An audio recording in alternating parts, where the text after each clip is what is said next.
Hello guys, welcome back to the study. This is Dheeraj Kumar. Coast guard assistant commandant का जो form जिसने fill up किया था, गुड न्यूज़ है।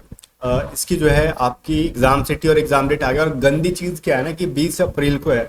मतलब एक चीज़ मेरे को गंदा क्यों लगा, अब बोलोगे हर चीज़ का विरोध करते हो, क्या कर सकते हैं, विद्रोही आदमी है। अब ये देखो, पहली बार ऐसा हो रहा है कि कोस्ट गार्ड नाविक और कोस्ट गार्ड असिस्टेंट कमांडेंट का एग्जाम सेम डे में हो रहा है। रीजन इसके पीछे का मैं बताता हूँ, सुनो। कोस्ट गार्ड असिस्टेंट कमांडेंट में मैं सबसे लास्ट डे में मैंने फिल किया था, जिस दिन लास्ट डेट था ना। और लास्ट डेट में मतलब 15 से 20 मिनट टाइम था। मैंने टेलीग्राम पे डाला भी था इसको कि देखो मात्र 20 मिनट के अंदर मैंने पूरे फॉर्म को फिल कर दिया। रीजन क्योंकि मैंने फोटो वोटो सब पुराना वाला डाल देता हूँ एडिट करके, तो उसमें कुछ मेरे को नया चाहिए नहीं होता है। ठीक है, तो इसमें क्या था ना कि उसमें लगभग कितने बच्चे ने फिल किया था तो रजिस्ट्रेशन नंबर से पता चल जाता था। तो तकरीबन 19,400 कुछ था। तो मान लेते मेरे बाद अगर किसी ने जान लगाया होगा तो मैक्स टू मैक्स 20,000, इससे ज्यादा नहीं। ठीक है, तो 19-20 हजार बच्चे रहते हैं सिर्फ असिस्टेंट कमांड के अंदर, और ये एग्जाम इजी है। तो इसका जो एडमिट कार्ड आ गया है। और देखो मैं क्या कह रहा था कि सेम डे क्यों करा रहे हैं। कोस्ट गार्ड नाविक के अंदर, जहाँ पे हर साल नाविक के अंदर जीडीडीबी आंतरिक की वैकेंसी आती थी, इस साल सिर्फ जीडी की आई हुई है। दैट्स वाई रीजन वहां पे सिर्फ 95,000 से लेके 1 लाख के बीच में बच्चों ने फॉर्म फिलअप किया है। हर साल 1.5 लाख, 1,60,000, 1,70,000 फिल करते थे।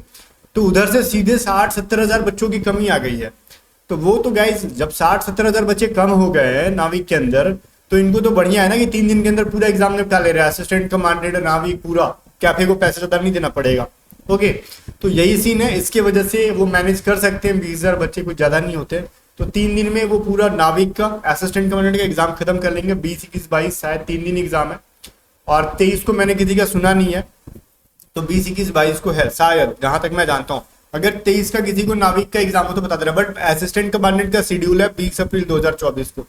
आप भी अपना क्या करोगे, जाओगे, लॉगिन करोगे। और मैं बहुत सारी चीजें यहाँ बताऊंगा। प्रिपरेशन करना, ये एग्जाम को क्रैक करना बहुत ईजी है। अब बोलोगे कैसे बता रहे हो। और देखो मैंने भी फिल किया था, कहोगे आपने भी फिल किया था। देखो मैं लास्ट 2 टाइम मैंने एग्जाम दिए थे। देखो ये है मेरा भी रिसेंट का जो पिछली बैच अभी शायद चल ही रहा होगा, 02/2024 वाला। इसका स्कोर देख लो, पासिंग मार्क्स 50% से भी कम है, 200 से भी कम नाम पे मार्क्स पे आपको बुला लेते हैं ये लोग। ठीक है, ऑब्टेंड मार्क्स मेरे ये थे। और पासिंग मार्क्स आपको यहाँ पे दिख रहा है। आउट ऑफ 400 100 क्वेश्चन होते हैं, एक क्वेश्चन 4 नंबर का होता है। ठीक है, तो आप यहाँ पे देख के एज्यूम कर सकते हो। और निगेटिव मार्किंग भी होती है, शायद एक क्वेश्चन गलत करोगे तो 1 नंबर आपके कट जाएंगे। ओके ना, तो ये सब सीन जो है आपने देख रहे हो। और ये एग्जाम का क्वेश्चन काफी इजी होता है। जहां पे जो डिफिकल्ट लगता है वो थोड़ी सी इसकी साइंस लगती है, मतलब बिकॉज वो 11th-12th की भी बायोलॉजी उठा लेते हैं कभी कभार। और जो डिफिकल्ट थोड़ी सी होती है इंग्लिश की वोकैब वाली पार्ट और आरसी वाली part. RC in the sense की रीडिंग कॉम्प्रिहेंशन, थोड़ा सा इनका लेवल अच्छा खासा रहता है। बट टाइम भी इतना देते हैं, 2 घंटे। 100 क्वेश्चन में 2 घंटे, भाई ये उब जाते हैं, उबासी ले रहा होता है। मैं 2 टाइम मैंने एग्जाम दिया। ये फेज 2 की मेरी देखो एडमिट कार्ड है, 2022 की है ये। मैंने स्किप किया था इसको भी। ठीक है, 28 जून 2022 में थी। मैं फोटो, एक चीज देखो ना, फन फैक्ट, इसमें भी फोटो सेम है। इसका भी देखो, ऊपर में देखोगे इसका भी फोटो सेम है। और इस बार जो मैंने फोटो डाला वो भी सेम है। ऐसा क्यों करता हूँ, बिकॉज मैं नॉन सीरियस वे में फॉर्म को फिल करता हूँ। मैंने क्या करा ना, इसका देखो, ये यहाँ पे एडिट करे, खाली इसका डेट ऑफ पिक्चर को मैं चेंज कर देता हूँ पिक्सल लैब या फिर किसी भी वेबसाइट से जाके, और मैं डाल देता हूँ वहीं पे। क्यों बार बार फोटो ले तमाशा करे। 2022 का फोटो है, स्टूडियो से मैंने एक बार खिंचवाया था। और फिर बार बार क्या पैसा खर्चा करना है, चुपचाप एक ही बार करो, सारा काम हो जाए। ठीक है, तो अब मैं आपको बताता हूँ एग्जाम क्रैक करने की कुछ कुछ टिप्स आपको इसके बारे में। ठीक है, आप जाके तो चेक कर लो अपना, उसके बाद इस वीडियो को कंटिन्यू देखना है, एंड तक देखना। असिस्टेंट कमांडेंट बहुत ही ईजी एग्जाम है। मैं लास्ट 2 बार मैंने क्रैक कर रखा है, ये कोई बाहुबली वाला काम नहीं है। आप मार्क्स देख लो, इस बार तो 160 थे शायद। इससे पिछली बार वाले में मेरे को स्कोर नहीं पता, वो तो लॉगिन का एक्सेस भी नहीं देंगे अब। 2022 का ही है ये। 150-55 के आसपास जिसका स्कोर था वो पास कर दे रहे थे। बट मेरे स्कोर इतने भी गंदे नहीं रहते हैं। ठीक है, ठीक ठाक है, आउट ऑफ 400। तो एक क्वेश्चन 4 नंबर का होता है। तो डेट्स वाई रीजन, अगर मान लो एक क्वेश्चन भी आपने छोड़ा तो 4 नंबर सीधे नहीं दिखेंगे आपको। तो ये 90+ ही यहाँ पे मेरे सही हो रहे होंगे। अगर इसको हम 4 से डिवाइड कर ले तो 92 आउट ऑफ 100। तो उसमें से कुछ तुक्का भी मैंने लगाया था, तो वो भी सही हो गए होंगे।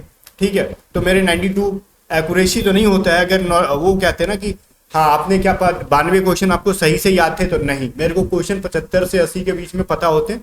बाकी मैं 100 में से 100 लगा देता हूँ, कुछ तुक्का भी मार देता हूँ। ये जो सीन था मैं बता देता हूँ आपको।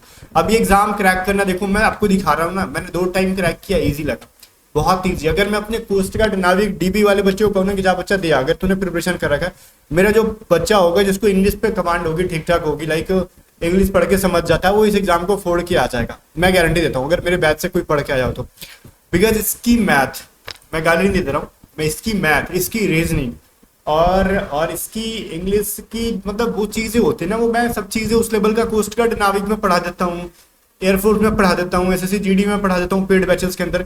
अच्छा एक चीज़ मैं बताना भूल गया, अगर अभी भी लास्ट टाइम में किसी को प्रिपरेशन करनी है तो थोड़ा सा पैसा खर्चा करके आप हमारी पेड बैचेस में ले सकते हो, जहाँ पे मैंने अभी तक ऑलमोस्ट 95% मैथ पढ़ा दिया, रीजनिंग 100% पढ़ा दी एग्जाम के लिए, और इंग्लिश की 100% कर दी है। वो कैब की पीडीएफ इस बैच में हम लोग दे देंगे, ठीक है।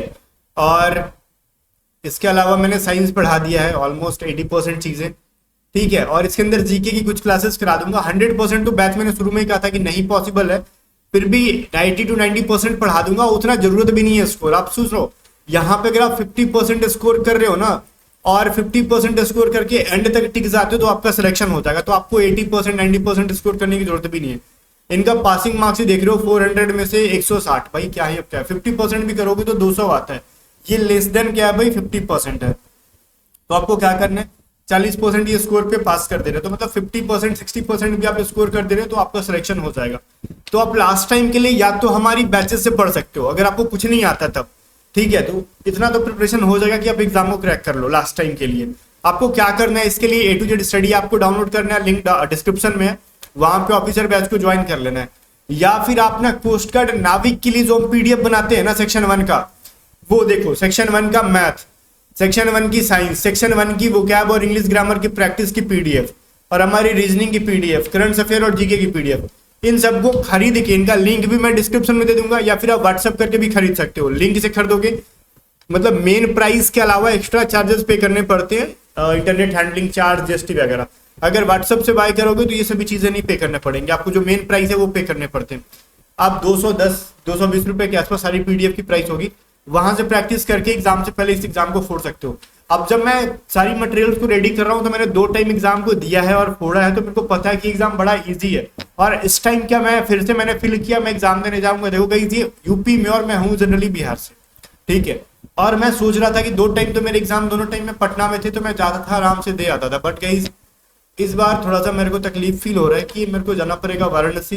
तकलीफ ये नहीं कि वाराणसी जाना पड़ेगा, तकलीफ ये है कि यहाँ पे जाके एग्जाम देना, और 20 तारीख को नाविक का भी एग्जाम है, तो मेरे को एग्जाम का रिव्यू कराना है। बोलोगे क्या इतना इंपॉर्टेंट है करियर से ज्यादा? तो गाइस मैं गवर्नमेंट जॉब को ज्यादा प्रायोरिटी नहीं देता हूँ, ठीक है, क्योंकि हम लोग यहाँ पे भी रियलिटी जो मैं बताता हूँ आपको, उससे ज्यादा हमारी ठीक ठाक चल रही है, तो इस वजह से। और इसमें अगर मैं इसमें आपको प्रायोरिटी दूं भी तो क्या फायदा है, मैं आपको रिटर्न सिर्फ फोड़ दूंगा बढ़िया से, इसका पीएसबी एफएसबी, उसके लिए आपको प्रिपरेशन करने के लिए पूरा टाइम देना पड़ेगा, और उतना टाइम देने के लिए अपने पास टाइम की कमी है। जो सीन है मैं बताता हूँ आपको जेन्युइन तरीके से, फेंकने वाली चीज नहीं कि मैं बाहुबली हूँ, एक्स्ट्रा ऑर्डिनरी में, ऐसा कुछ नहीं होता है, ठीक है। जो सीन है बता रहा हूँ कि इसकी अगर आप चाहते हो कि फेज 2 फेज 3 में अगर अच्छे से स्टेज 2 स्टेज 3 को फोड़े, तो डेडिकेशन होनी चाहिए, जो कि मेरे के अंदर नहीं है। और मेरे को सिर्फ असिस्टेंट, मेरी तो उसकी अब एज भी नहीं बची, डिफेंस की खत्म हो गई है, यही एक अपॉर्चुनिटी मिलता है, इसमें एज ज्यादा मिल जाता है, तो फिर मैं क्यों ही दूं इसके ऊपर टाइम। तो इससे अच्छा मैं एसएससी पे भी पढ़ जाता हूँ। मैं सिविल की तरफ नहीं जा रहा था, बट इस बार मैं सिविल की तरफ जाऊंगा। मैंने आपको सीपीओ का भी रिजल्ट दिखाया था, बार बार मेडिकल में आउट हो रहा था, तो अब तो उसकी भी एज ऑलमोस्ट एक बार की बची है, ठीक है, खत्म ही हो जाएगी उसकी भी। तो जो सीन था मैंने आपको बता दिया। अगर आप प्रिपरेशन करना चाहते हो तो मेरे से पढ़ सकते हो, आपका इंटरेस्ट अपना, ठीक है, तो वो फोर्स नहीं है कि मेरे से पढ़ोगे तो ही आपका क्रैक होगा, कहीं से भी पढ़ रहे हो। लास्ट टाइम में हमारी नाविक डीबी वाली या फिर जीडी यांत्रिक वाली सेक्शन 1 की पीडीएफ से प्रैक्टिस करना और एग्जाम देके आना, तो मैं आप खुद बोलोगे ना कि भाई आपकी जो पीडीएफ थी, ठीक है, वहां से मैक्सिमम क्वेश्चन देखने के लिए मिले, सेम टू सेम कॉन्सेप्ट के ऊपर एग्जाम है। बट गाइस स्टिल मैं एक चीज याद दिलाता हूँ, कोस्ट गार्ड असिस्टेंट कमांडेंट की मैथ की लेवल बहुत लो है, रीजनिंग की लेवल लो है, जहां इनकी लेवल हाई है वो करंट अफेयर की है, जीके की भी ठीक ठाक है, बहुत ज्यादा हाई नहीं है, एवरेज है। साइंस की बहुत अच्छी लेवल रहती है इनकी, और इंग्लिश का लेवल अच्छा रहता है, ठीक है। तो उसको हम लोग वो नहीं कर सकते कि हाँ चलो वो मतलब बहुत ज्यादा वो है। तो मैथ रीजनिंग भी अगर आप फोड़ दे रहे हो बहुत अच्छे से, और इंग्लिश में भी फोड़ दे रहे हो, तो आपका रिजल्ट हो जाता है। और जीके, करंट अफेयर और साइंस में मतलब आपको थोड़ा थोड़ा स्कोर कर लेना है। और यहाँ पे इन्होंने कुछ भी देखो सेक्शनल मार्क्स कट ऑफ नहीं, ठीक है, तो ये माइंड में मत रखना ना कि सेक्शनल कुछ भी ऐसा दिख रहा है। रिजल्ट देखो, किसी कोई दिखाता नहीं, जनरली मैं ही आपको बताते रहता हूँ इसके बारे में। कुछ भी ऐसा दिख रहा है क्या यहाँ पे कि सेक्शनल मार्क बता रखा है इन्होंने? सिंपल कहा कि 400 में बेटा तुम 160 लाओ, मैं तेरे को बुला लूंगा स्टेज 2 के लिए। और हम कहते कि तुम बुला लो, हम आएंगे ही नहीं। क्यों भाई, हमारी तैयारी ही नहीं रहती तो जाके क्या करेंगे, पैसा बर्बाद करें। कि देख रहे हो कहाँ बुलाते हैं, सुनो अब देखो बुला लेते हैं ये लोग कहाँ पे, ये देखो कोलकाता। अब हम जाएंगे बिहार से कोलकाता, हो जाएगा एक दिन के अंदर कम से कम 2 से 3 हजार रुपए का खर्चा। तो हम थोड़े से हैं कंजूस टाइप के इंसान, तो जब तैयारी है नहीं तो फिर 2000 क्या, जब तैयारी रहता तो 10,000 भी खर्चा कर दें। अब 2000 तो देखो गई आने जाने में खर्चा हुआ। जनरली हमारे पास यूथ के पास जनरली फॉर्मल ड्रेसेस नहीं होते हैं। अब फॉर्मल की तरफ जाओगे उसमें भी 2-3 हजार 4,000 5,000 रुपए खर्च होते हैं। तो फिर काहे हम जाए, मेरा अपना ओपिनियन है, काहे हम जाए। रिटेन तो जाते हैं बस पढ़ाना होता है इसके वजह से, बाकी अदरवाइज अपना कोई इंटरेस्ट नहीं है। इस बार रिटेन में दूंगा कि नहीं दूंगा अभी कोई श्योरिटी नहीं है हमारे अंदर। रीजन है कि वाराणसी जाके सेम डे रिटर्न हो पाना is very difficult thing guys, ठीक है। मेरे लिए अगर कुछ ऐसा मौका मिलता है, दोस्त मिल जाते हैं जो साथ जाएं, मेरे को साथ ले आए, देन ठीक है। ड्राइविंग करने मेरे को 4 व्हीलर तो आती नहीं है, अगर वैसा कोई मिल जाता है कि हाँ साथ में जाके आ जाए तो कोई इशू नहीं है, मैं जाके दे आऊंगा। बट अभी भी ये श्योर नहीं है। बट आप सब एग्जाम दो, मैं आपके साथ हूँ। आप अगर मेरी नाविक की क्लासेस फॉलो करोगे सेक्शन 1 के लिए, वहां से भी एग्जाम फोड़ के आओगे। पिछली कई बैचेज में बच्चों ने फोड़ा इस एग्जाम को, मेरे नाविक के बच्चों ने असिस्टेंट कमांडेंट को फोड़ रखा है, ठीक है। वो पीएसबी में एफएसबी में आउट हो जाते हैं, वो बात अलग है, बट रिटेन वो फोड़ देते हैं। और इस बार अच्छी अपॉर्चुनिटी है। ये क्या है ना कि 2025 में दोबारा वैकेंसी नहीं आएगा। हर साल 2 बार वैकेंसी आती थी, इस बार एक ही बार आएगी। अब अगली बार 2024 में, ये बैच का नाम है 2025। अब अगला भर्ती जो होगा वो 2026 का बैच होने वाला है। तो सो गाइस इसको छोड़ना मत आप लोग, ठीक है। इसमें सीट भी डबल है, हर बार से ज्यादा है। तो मेरा फिक्स नहीं है, बट आप दो। मैं तो अपने जगह पे जहाँ पे हूँ अच्छा कर रहा हूँ, लेकिन आपके पास अगर अर्निंग की सोर्स नहीं है और आप अच्छा स्टेबल नहीं हो तो आप एग्जाम्स को मत छोड़ना। आप एग्जाम दो ना, कहीं से भी प्रिपरेशन करके जा रहे हो, डजेंट मैटर, आप जाओ। मेरे से अगर कोई सपोर्ट हो सकती है तो खुल के बोलना कमेंट सेक्शन में, मैं करूंगा। बाकी आप जाओ एग्जाम दो, ऑल द बेस्ट। मिलते हैं नेक्स्ट वीडियो में, तब तक बाय बाय।